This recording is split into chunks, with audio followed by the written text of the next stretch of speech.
We're glad to have you back. You're watching TVC News. More than 10,000 individuals and 154 organizations around the world have signed a petition to the International Criminal Court and the UN High Commission to open an international inquiry into the killings of EndSARS protesters. This was revealed at a press conference organized by a coalition of civil society groups demanding justice for the victims of the EndSARS protests. Esther Mokwariola reports.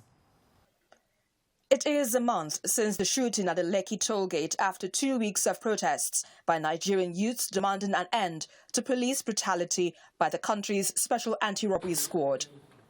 Although judicial panels of inquiry have been constituted across the country to look into cases of rights abuses linked to the special anti-robbery squad, there are concerns on the likely outcome of the judicial panels.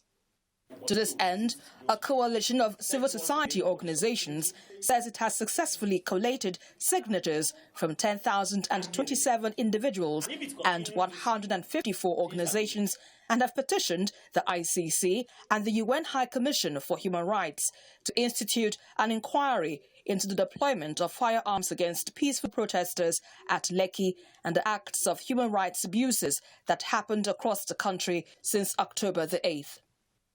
Additionally, we do have a dozen notable international figures that have voiced their solidarity with the movement for justice for Lekki, for victims of the Lekki shooting.